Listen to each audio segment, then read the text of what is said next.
What we're going to be doing this morning is we're going to, as part of Meeting the Minds, start the Rambam's introduction to his Mishna Torah.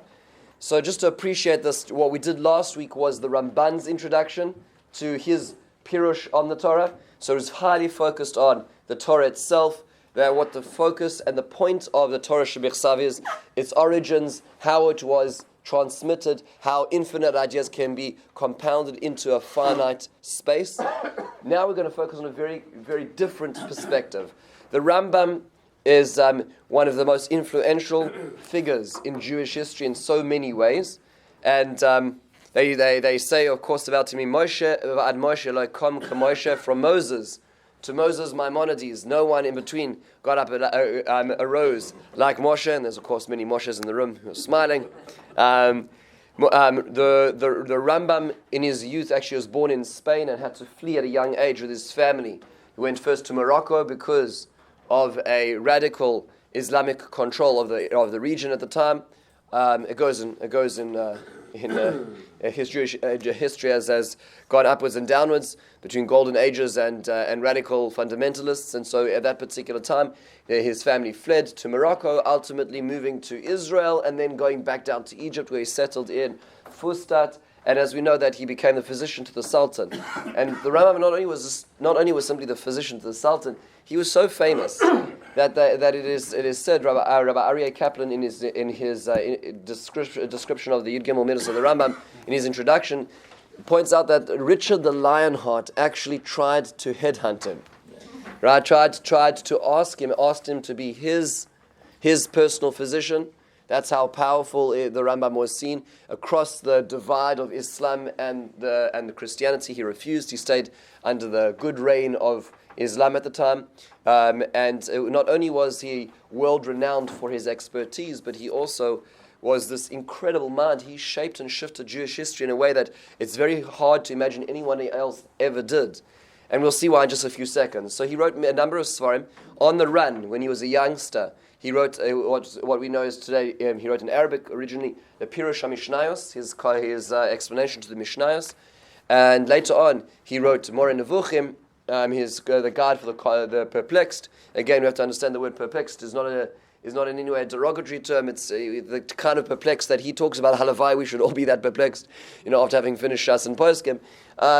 But nonetheless, and then at the end, he wrote Mishna Torah. He wrote it actually. Here's Mishna Torah. Mishna Torah literally means the repetition of the Torah. The Dvarim sometimes, the book of Dvarim is sometimes called Mishna Torah. He wrote this book called Mishna Torah. Another word for it, another name we may hear about is called the Yad. So this is one of the volumes. This is the first volume here of Mishna Torah. This is the Shabsai Frankel edition. There's 14 volumes of it, and that's why it's called the Yad.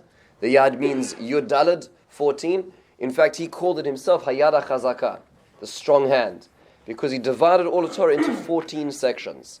Okay, so if you take a look at the Shara, at the gateway of the Sefer, it's called Hayad HaChazaka, his strong hand, and that refers to the 14 divisions of all of the corpus of all of Torah. And the Rambam didn't just leave it to how neighbors dealt with each other. He even talks about how we interact with each other, characteristics, how we eat.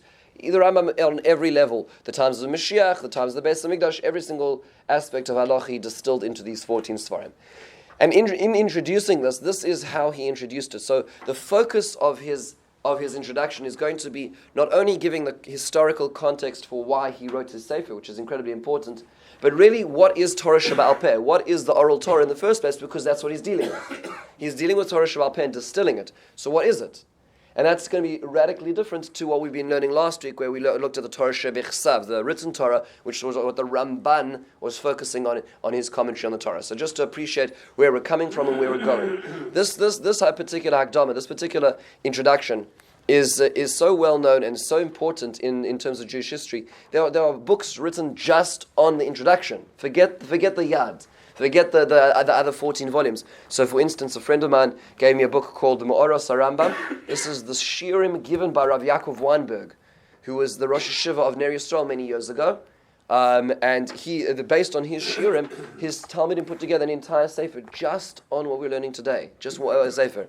Abby pointed out to me and sent me in a great direction a week ago, and that is that in fact Rav Chaim Kanievsky has a sefer called B'Shar HaMelech, which I printed out, which means in the gateway of the king, referring just an explanation of this Hakdama itself. So just to appreciate the significance of these 3 pages that we're going to be learning, it is a very significant contribution to our perspective, and I think it would be safe to say that we're not going to get all the depths, but it's important to appreciate just the overview and as well how much more there is to learn. What the Rav Chaim Kanievsky is generally doing is he's annotating, he's giving notes as to where some of the Rambam's ideas come from, because the Rambam does not quote sources, as we will see.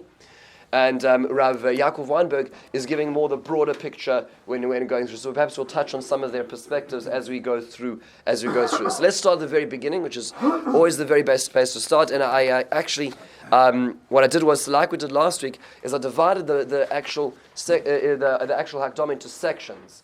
So I divided this into 10 sections, and we're not going to be able to read all of it together because of the sake of time. But what we're going to do is we're going to focus on each section independently, which also means that if a certain section is not resonating, we're not connecting, the next section is an opportunity to be able to also reconnect as well, just in terms of our opportunity to learn together.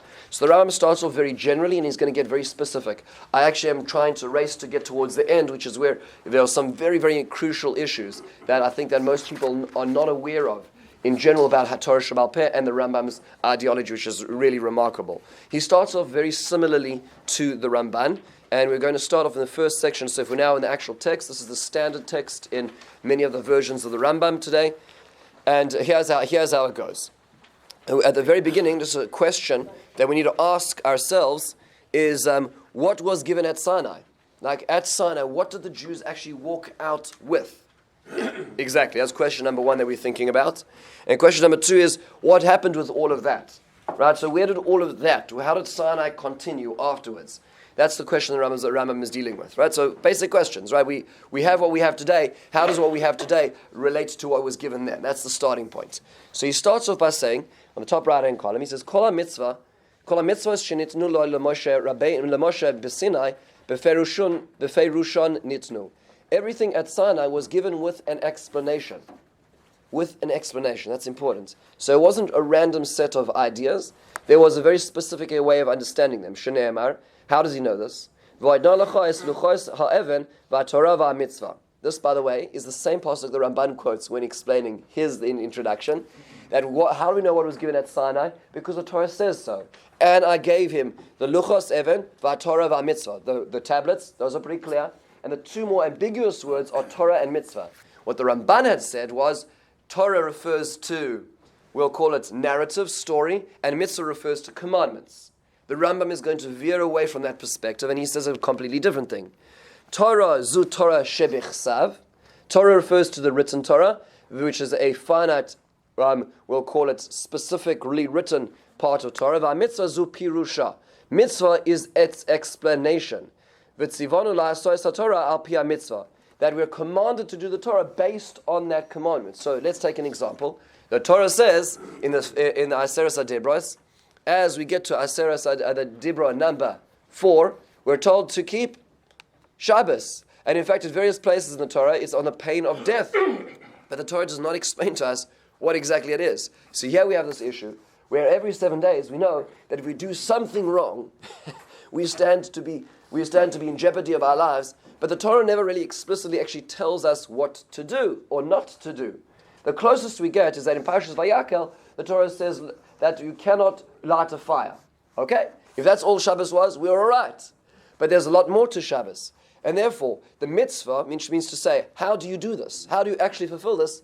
Is the explanation of that it comes with these 39 categories, and these 39 categories have subcategories, and this is what Shabbos looks like, and its connection to Mishkan and Ma'aseh Bereshis, and now we know what to do. Right? That was a necessary component, because otherwise, right after the first Shabbos after Matan Torah, everybody would have died because they didn't know what to do. So that's a necessary component of Torah. So there's the Torah Shebechsav, the Torah Sheba'al Peh, which explains that enterprise. Now, the Moshe Rabbeinu wrote the entire Torah.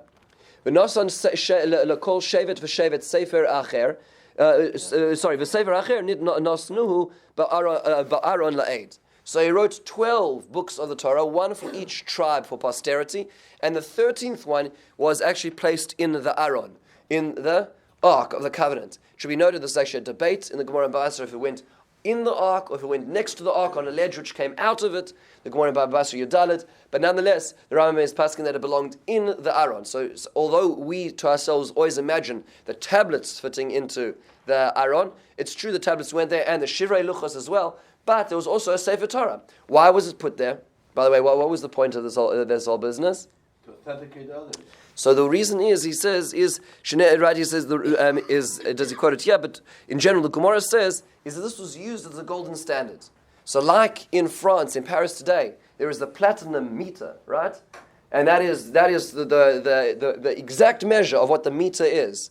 And is not affected by temperature, it's not affected by aging, and that it becomes, we'll call the platinum standard, what people call the gold standard. The reason it's called the gold standard is because they used it in gold, so you could actually measure it. So this became the gold standard because now they could, if they ever had a question about a Sefer Torah which is being written, they would go into the Kodesh HaKadoshim, bring out the Torah, and ratify the Torah which is being written with the Torah of Moshe Rabbeinu. That was why it was there. So in terms of just getting a sense of how the transmission of Torah Shebechsav worked. And he quotes the pasuk, which is towards the end of the Torah, in the end of Sefer Devarim, Shenemar lo koach es Sefer HaTorah hazeh, v'samtem ma'asai, quoting the pasuk. V'amitzvah, she pirush HaTorah lo kosva. The mitzvah, the part's explaining it. So how do you do Shabbos, right? What does tefillin look like? All those questions, the Torah Sheba'al Peh, those were never written down. Elot tziva ba lizakenim, v'Yoshua, Moshe Rabbeinu commanded to the zakenim, to the elders, and to Joshua, his servant, V'leshar kol Yisrael shenemar es kol hadavar asher anachim etzaveh eschem hayom oisoi tishmeru la'asois. Mimnei nikra Torah Sheba'al Peh. Therefore, it was understood orally. So, therefore, there are two parts of Torah. One part is written for all ages, and we will call it has the gold standard. And the other part is now transmitted orally to those who understand it. So, therefore, the only way to really understand this is to actually have access to the text and have somebody explain to me what the text actually means. And those, therefore, to continue throughout the generations. That's the way to start it, the way the Rambam explains it. What we should be thinking about in our, ourselves is what's the relationship between the two of them, right? In terms of size, in terms of point, what is the main part, what is the ancillary part? There's a debate within this. If you read like a lot of the Torah in the 1800s, so for instance the Rambam, the Malbim, the Rav Hirsch, the Ksava Kabbalah, many of the Sforim which came out in the 1800s who were really struggling to defend Torah Sheba'al Peh against the reform movement, a lot of the perspectives of the Torah Sheba'al Peh were revealed at that point in time. So as an example, the Malbim would say that if you were to really, really read the Torah Shebechsav correctly with the right tools, and he enumerates over 600 tools to reading the Torah Shebechsav, you would automatically arrive at the Torah Sheba'al Peh. That's the way the Malbim says it. So it means to say it's really actually incorporated within it. It's collapsed into it. It's just now expanded outwards. That's one way of saying it. The Rav Hirsch says it's the opposite. Rav Hirsch says that the Torah Sheba'al Peh, in fact, is the lecture notes. Meaning to say, the Torah Shebechsav is the lecture notes of the experience of Sinai. So as an example, the Rambam says at the beginning of Parshas Mishpatim, he says, when let's say you take a course, as a person goes to a course in physics, and they take notes. And as they're taking notes, they write notes, and this particular point is important, so they underline it, they put an NB in the column, they put a little diagram to help explain it. And then what happens is that when they're reviewing for the final, they look at their notes and they remember in the specific way they did it, and the extra added notes in the column and the emphasis, and it all comes back to them what the professor was saying at that particular point, lahavdil. So the Rav Hirsch says that's exactly what was happening at Har Sinai. The Torah Shebechsav was the lecture notes of the experience of Matan Torah. Matan Torah was much more than simply a book that was written. Matan Torah was an experience. Matan Torah was seeing the Almighty incandescently clear. So what had happened is the lecture notes were given, which is the Torah Shebechsav. But the Torah Shebechsav, then every innuendo, every detail of it now allows us to be able to remember what happened at the experience of the lecture, so to speak, at Sinai. But if all you have is the lecture notes, you're not going to get there, right? Imagine taking somebody else's physics notes, Lavdil, right? And trying to recreate the experience of knowing what the professor said. Hopeless, right? You have no idea. Right? What does he mean with that chemical formula? What does he mean by that this is NB? What was the professor describing? What was the example that you referenced over here? Why is that letter bigger? Right, so the point is that without the Torah Shebaal Peh, without the Torah Shebichsav, and without having been at the lecture, you can't understand the lecture notes. That's how the Rav Hirsch understands it. So just to understand that there's a very important relationship between these two entities, the written and the oral, and there's debates as to how they click together. But nonetheless, in terms of what actually happened, one was written down, one was transmitted. That's our starting point. Now what the Rambam is going to do for us is explain, well, how did it carry on getting transmitted? So for the next section right now, we're not going to go through it in great detail, but the next section, which is section 2, is essentially the Rambam's description of how the Torah arrived at as we have it to today at the writing of the time of the writing of the Mishnah. Okay? So he's going to move all the way from Moshe Rabbeinu all the way to Rabbi Yehuda HaNasi. So let's just appreciate this in terms of years. The Torah was given in the year from creation, 2448, right? So we're talking about 3,331 years ago, and 2 months. Okay, so we're talking about a little while, no, just 1 month, a little while back. So after that, of course, they were in the desert for 40 years, and they were in Israel for 800 plus years. Then there was exile, and then they came back for another 410 years. So 420 years. There's a whole period in between. 200 years after that is when the Mishnah was written in the year 200 CE, after the Beis Hamikdash was destroyed. So we're talking about a significant amount of time that we're covering. So the Rambam is now going to trail after that movement in the tradition. Who received from whom? So how do we know what we have is what we have? So who is transmitting this entity, this corpus of material orally? And he goes through person to person. Just so we'll take a quick look at the beginning, but we're not going to go through all of it. He says, "Ava pi sheloi nichtava Torah shebaal peh lamda Moshe Rabbeinu kula bebeis dino l'shivim zakenim." He taught it to the 70 elders in his court. Who are those 70 elders? Where did we meet them beforehand? This 70 we met in Parashas Ba'aloscha. We just passed them. These were the 70 people, Moshe Rabbeinu, Vayetz Al Min HaRuach, right? He expanded his prophetic potential to these 70 people. The Eldad and Medad were the exceptions, right? So these 70 people became part of who Moshe Rabbeinu. By the way, it's important. Whenever the Rambam says anything, we have to appreciate where is he saying it from, right? Everything has a source. But the Rambam doesn't tell us the sources, so it's important to do this. And then he says, Elazar, Pinchas, Yoshua, Shloshon Kiblu Moshe. So the three main students were Elazar, Pinchas, and Yoshua. And Yoshua So he commanded. So Yoshua became the prime key holder in this. In this. He learned this all orally. Many of the elders received from Yoshua.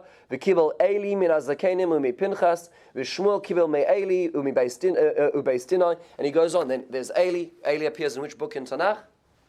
Beginning of Shmuel. Right, so by the way, it's important to know this because we have Zakenim, we have Sefer Yoshua, and we have Sefer Shoftim in between. So Sefer Shoftim takes a long time, actually, about 369 years. So therefore, if that's true, who's in between Yoshua and Eli? So he's saying it's the Zakenim, is one part of that. They were the elders, meaning to say maybe the Zakenim referred to the Shoftim, as an example, as the judges. But there's also another person he puts in there. Who's that? Pinchas. That's really important because we see Pinchas appears at the end of the book of Shoftim in the whole story of Pilegesh Begiva, which means to say that Pinchas was around. So therefore I now have a direct link from Moshe to Yoshua to Eli because I know there were all these Shoftim, but also there was one individual who lived all that time. How did he live so long? The answer is because one of the things that happens in this week's parasha, Parashas Pinchas, is Hineni nosen lo es brisi shalom. I gave him the peace covenant. What does the peace covenant mean? One of the explanations is peace from the Malach HaMaves, that he had extreme longevity. So therefore, he's an important part of the chain of Masorah, at least getting us to the next step, which is Eli. Just to appreciate, every step of the way is accounted for, but we need to make sure we have the accounting. So then the Rambam continues, and he goes through all the details. Then Eli gives to Shmuel kibel me Eli based in David kibel me Shmuel based in Achia Shiloni. Then there's Achia Shiloni, who is a mysterious character who appears numerous times as many people's teachers. Very fascinating individual. The Gemara in Basra talks about him later on. Very fascinating individual, and it goes through all these people. And then he actually lines up all the Nevi'im. This is very important, by the way, to line up the Nevi'im. We all kind of think of Nevi'im Achronim, Nevi'im Rishonim, the Treos, so we all kind of think of them, as all sitting at one table. It was really there's a very specific historical trajectory. Amos was the teacher of Yeshayahu. We need to put things into perspective, and that's what he does over here. Who is transmitting to whom? The point I'd like to focus on right now is actually the bottom of this column on the right, the third last line, which goes as follows. Ve'ezra u'beis dinoi kiblu mi Baruch ben Neria u'beis dinoi. That's an important point. Ezra, who is at the tail end of Tanakh, now receives from Baruch ben Neria. Who was Baruch ben Neria? He was the scribe of Yirmiyahu Hanavi. Yirmiyahu Hanavi lived at the time of the destruction of the first Beis Hamikdash. Baruch ben Neria was his scribe, which is explicitly in the book of Yirmiyahu, and he tells Baruch to write down everything. Baruch ben Neria obviously lived long enough to meet the people coming back at the beginning of the second Beis Hamikdash. That's an important link in the chain, because Ezra was receiving from Baruch ben Neria. That's a very important, critical link. Now, why this is insignificant is because Ezra starts a new stage of Jewish history, which is Beis Dino Shel Ezra Heim Nikraim Anshe Knesses Hagdola. The next stage of the transmission is the Anshe Knesses Hagdola. Ezra was the head of this entity called Anshe Knesses Hagdola. That was his Beis Din. Now, just an important point within this is you'll notice the Rambam never wastes a word and he never wastes a phrase. In looking at this, if you take a quick look at the Rambam before this line that we just learned, and after this line, you will see a difference in the way the Rambam describes transmission. So he has this Rav Yaakov Weinberg points out. Let's take a look before this line.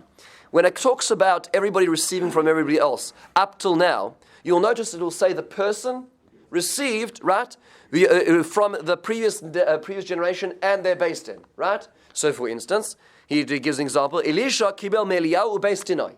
Elisha learns from Eliyahu, Elijah the prophet, and the based in of Elijah. Notice everything after this is different.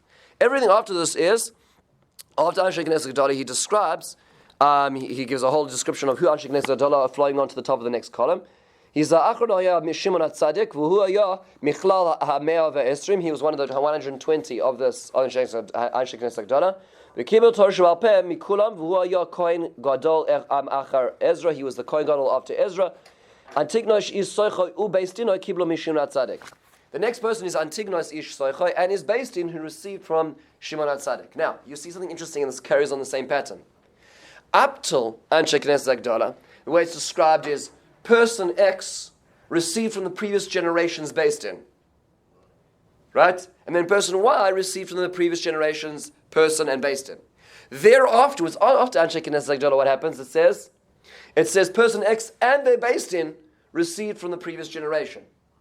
Right? So now it's Shimon Antignos Ish Soichoi and his based in received from Shimon HaTzadik, as opposed to what was beforehand where Shmuel learns from Eli and his based in.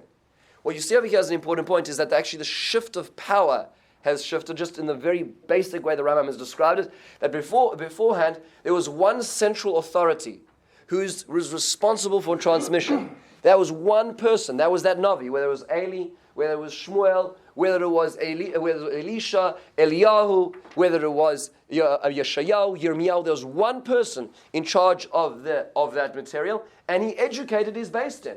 Therefore, the next generation learned from him and his based in.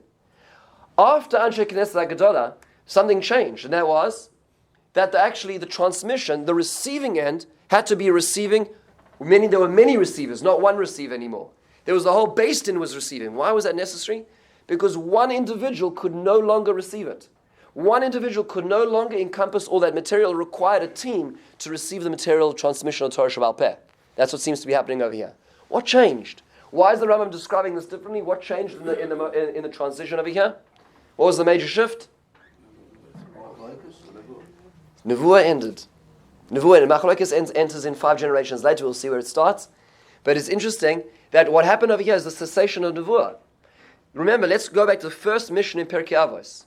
Right? Moshe kibel Torah miSinai, u'masro Yeshua as a Kenim and Nevi'im, Nevi'im masru al Anshe Knesset Hagdola. What it means to say, when you say Nevi'im, who are the Nevi'im? That means to say that every Navi of that generation was the single shareholder, he was the single key holder to the entire entity of Torah Sheba'al Peh. He obviously educated the rest of the people in his generation, but he himself could have the capacity of holding it. Why? Because he was a Navi. But after Nevuah ceased, which is when Anshe Knesset Hagdola started, when the men of the Great Assembly started, now you no longer had one person who had the capacity to be able to do this. He needed a team to receive all of that material. He needed lots of people to help memorize it together with him. That's you see a shift in the transmission. By the way, the Rambam doesn't explicate this. Just in the way where he puts the word based in tells us this. So just to get a sense of the significance of this. Now, moving on to the next step over here in transmission, you'll notice something very interesting.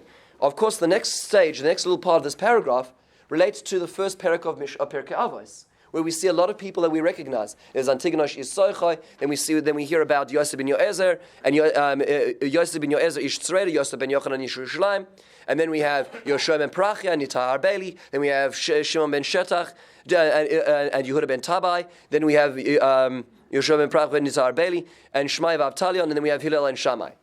Notice in this next step of the transmission, there are always in twos, which is why this section of transmission is always called not Tanaim, but Zugos. A Zug means pairs. Why were they pairs? What does it mean they were pairs? How did that work exactly? Why is the first parak in Mishna Torah always in pairs, except for Shimon HaTzadik and Antigonos? Answer is, one was the head of the Beis Din, and one was the Nasi. There were two leaders of every generation through the period of the second Beis Hamikdash, which is when this is focusing on. And in that time, although we didn't have Nevi'im, and we didn't have kings until the Chashmonaim took over, we had two leaders. One was, in a certain sense, the gravitas of the Nasi, the president, so to speak, and the other one was the Av Beis Din, and the two worked together. And that's how transmission went. By the way, it's so much simpler now at this point in time. There's no machlokes yet. Hillel and Shammai were the first ones to preserve a machlokes, the end of the Zugos. Everything is clear. There's a Sanhedrin. Everything is clear. Two leaders. And then it carries on after that. After Rabbi Yochanan ben Zakkai, that's when we no longer have pairs. Now suddenly we see a more complex constellation of leadership. Why did that change? Why is Rabbi Yochanan ben Zakkai the changing point of the system? Rabbi Yochanan ben Zakkai is the person we learn about in the Gemara in Gittin, when we're allowed to learn about on Tisha B'Av. Here's the person who lived through the destruction of the second Beis Hamikdash. She was the one who reestablished Yavne v'Chachomea. He was the one who reestablished the line of Rabban Gamliel from the line of Hillel. And the reason why the Zugos stopped, one of the reasons it stopped, was because of the encroaching Roman Empire and the inability to be able to maintain it. The Sanhedrin was dissolved early, at this point in time. We're talking about a very serious stage in Jewish history, and so the leadership constellation changes, and now we have, as opposed to two leaders of a generation, we have many different leaders in different places. And that's what he follows through, and he explains how Rabbi Yochanan ben Zakkai cultivated the leader of Rabbi Shimon. Rabbi Shimon had a son whose name was Rabban Gamliel. Rabban Gamliel's son was Rabbi Shimon ben Gamliel. And then, which by the way means to say that if they weren't naming after live people, that means to say they were dying early, right? If that's the way it works. And then we have this chain which goes forward. The reason why this chain is important is because although there are many Chachamim, people like Rabban Gamliel, he wasn't called Rabbi Gamliel, he was called Rabban Gamliel. He was the head of the generation because he had the line and he had the blood of Hillel. Hillel had Davidic blood in him, and therefore that was preserved because that was, even though they didn't have a king and they were now in exile, they preserved that line of blood to be able to maintain this. So there's just a lot of fascinating aspects of Jewish history, and ultimately that line yielded a master, a leader of all times, and his name was, he was called Rabbeinu HaKadosh in the late first century Common Era, and that was second century Common Era, and that is Rabbi Yehuda Nasi. Rabbi Yehuda Nasi was the one who now actually wrote down the Mishnah, and that's where we pick up again. Okay, so it really would require us to actually go through every line over here and notice every diok, every exactitude that the Rambam is telling us about the line of transmission, but right now we don't have the time to do that, but just to appreciate that it's not as if suddenly, we arrived at the Mishnah. The Mishnah suddenly popped into existence one day. There's a very specific way that we know it got to us. Now, the Rambam now describes what happened up till now. This is such an important point now. We're moving into section 3. Section 3 is the bottom left of the column on the first page. And the question we have to deal with over here is that was there no writing up till now? Did nobody write anything down up till this point in time? It was only now suddenly that the Mishnah was written down. Rabbi Yehuda Nasi was the first person who invented the manuscripts. What was going on up till now? So the truth is that they did write a little bit. Here's how the Rambam explains it. We're taking a look at 3 lines at the bottom, section 3 on the left-hand side. He's the Rabbeinu HaKadosh, Chiber HaMishnah. Rabbeinu HaKadosh, Rabbi Yehuda Nasi, wrote and authored the Mishnah. Moshe Rabbeinu v'ad Rabbeinu HaKadosh lo chibroi chibur shlem mishem lamdi Moshe b'Rabbim b'Torah sheval peh. There was no one manuscript. There was no one book which contained all the teachings of Moshe Rabbeinu up till this point. Ela b'chol davador rosh beis din oy navi shoya ba'osador koisev la'atzmo zichron hashmuas sheshama mirabboisav v'malamed al peh b'Rabbim. So every leader would write their own notes. So whichever leader it was would write their own footnotes, their own, we'll call, sort of, general structure of their notes of the teachings they had, and they would use that as their lecture notes to everybody else. But this wasn't published. This wasn't publicly accessible. This was simply their notes. And every other leader after them would write their notes based on their understanding and be able to transmit it further. However, he says, "V'chein kol echad ve'echad kosev la'atzmoi k'fi koichai mibir ha'Torah mihilchasav k'mo sheshama." He wrote it as he understood it and as was transmitted to him. U'midevarim shenischad shebechol davar dar bedinim sheloi lamdu mipi hashmua ela b'midosh mishloshes asher midos hiskim olam based in Agadol.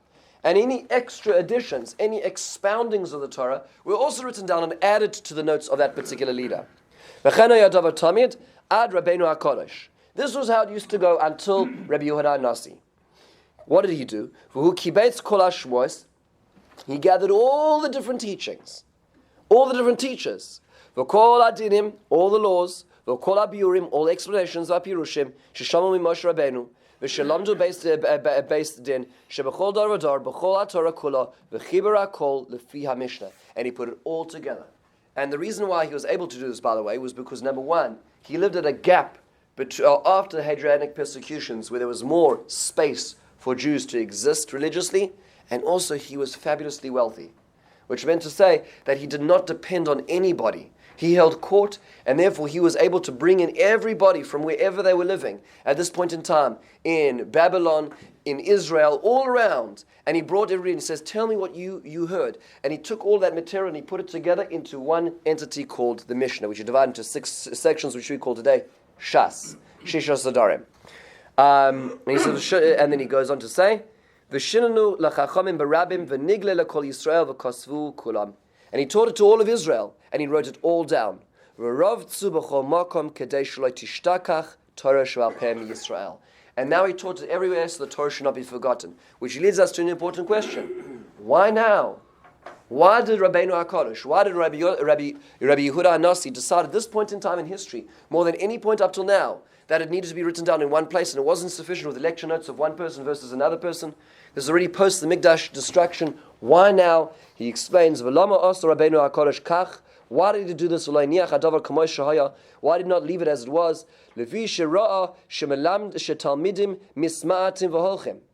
saw that there were fewer students. There were fewer people who had the capacity to be able to receive. And and there were more and more tzaras for the Jews in their exile existence. And the Roman Empire continued to expand and grow in power. And the Jews were spread to every corner of the known world. Therefore, he gave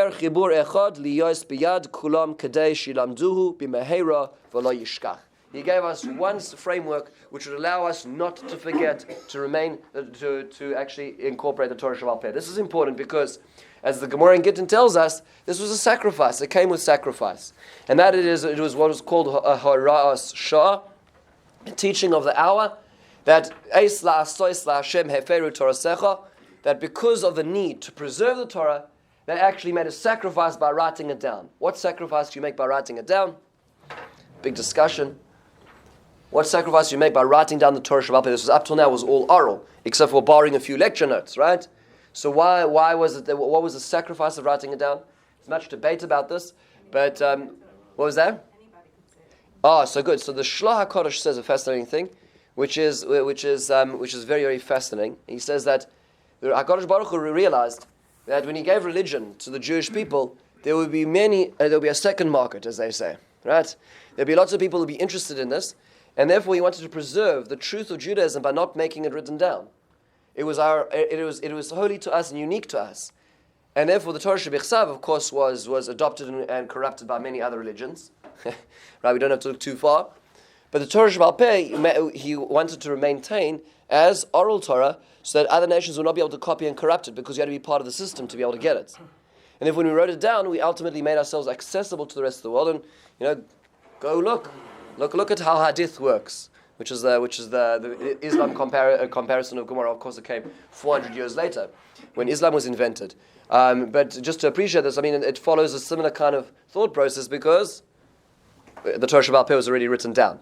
Right? So just to appreciate the perspective, that was one aspect of what was happening of the writing down the Torah Sheba'al Peh. So let's start right now over here. So at this point in time, we've got to the history of the writing of the Mishnah. That still is a good 900 years before the Rambam lives, right? So now what happens afterwards?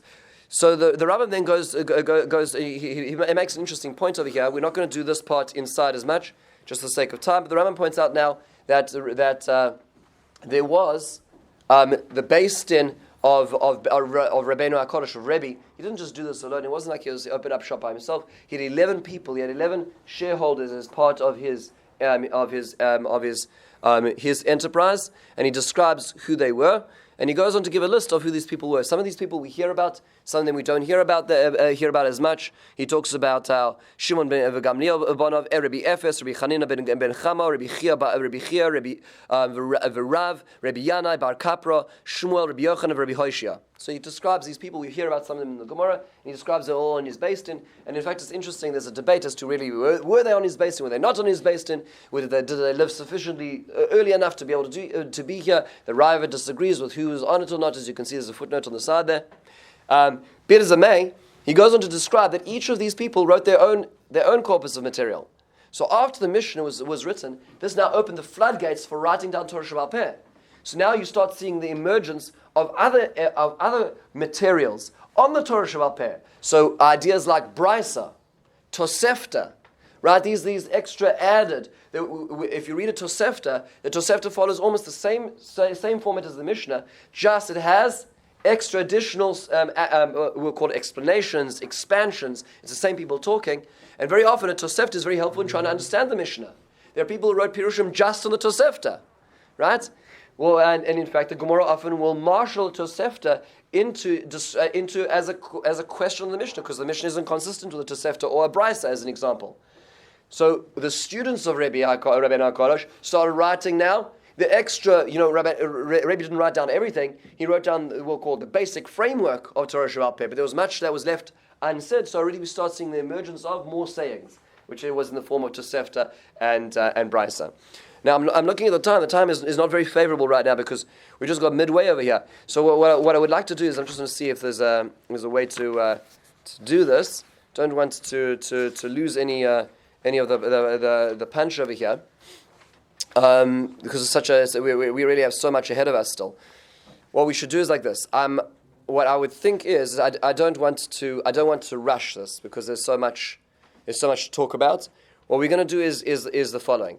Is one last point here, and then I want to just highlight what lays ahead of us, because right now we've not yet done the movement from Mishnah to Gemara, and who published the Gemara, how was the Gemara published, why was it published, when it was published.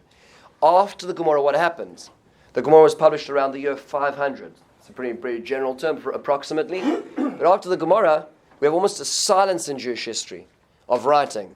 We do have some writing, but there's almost a silence in writing, radio silence, till around the 1100s, the early 1000s, which we start seeing now people like Rashi emerging, like the Rambam, like the Ramban, what we call today the Rishonim, emerging. There seems to be 600 years or 500 years of radio silence, and in that is a period called the Gaonim.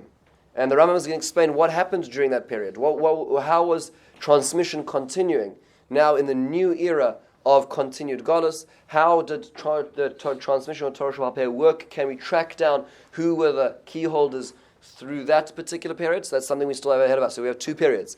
We have the Talmudic period and we have the Gaonic period still to get to. We also haven't got to really what I think is the most critical part over here, which is this is just a trailer for going forward, is that what is the Torah Sheba'al Peh? Meaning, okay, it explains the Torah Sheba'al Peh. That's what he's said up till now. But that's not it. There's much more. There are subsections of Torah Sheba'al Peh. Some of them were transmitted. Some of them were expounded. Some of them were created. How do they differ from each other? Why were they necessary? When did each of them emerge? These are very important ideas to appreciate. And then once he gets to that point, then the Rambam is going to justify the reason why he wrote this book. And we haven't got there yet. The Rambam says he is going to explain why it's necessary to reformat all of Talmudic history into a completely new framework, which he's going to call Mishna Torah. Why is it necessary? And that's where we're going to get to. So these are all things we have ahead of us. I don't want to rush it. I'd like to end with one last point. Now, what he does now is a very fascinating thing, is that after going through the Gemara, you'll take a look in section 6, he gives us a list in reverse from Rav Ashi at the end of the Gemara all the way to Moshe Rabbeinu. How many generations does it take? It takes 40. Which means to say that there's a 40-person link, very specific 40-person chain from Moses to Rav Ashi. Rav Ashi published the Gemara in the year 500. That's a remarkable thing. That is only 39 levels of communication. That's pretty remarkable. It's obviously hundreds of years, but only 39 conversations were necessary for this to exist, which just gives us a little bit more of a sense of how we got to where we got to now. Question I'd like to just throw out to everybody now is, where are we today? What number in that chain are we today in the year 2019? Tafshin Ayin Tes. How far along that chain can we be from Moshe Rabbeinu? We don't just practice Judaism just because we know what we have, we know where it came from, we know the truth of it, how far along that chain we are. Food for thought in terms of homework. And God willing, next time we're going to pick up with the Rambam, Talmud, Gaonim, the parts of Torah Sheba'al Peh, and why he wrote the Sefer as it is. Thank you so much for taking the time, especially on a fast day.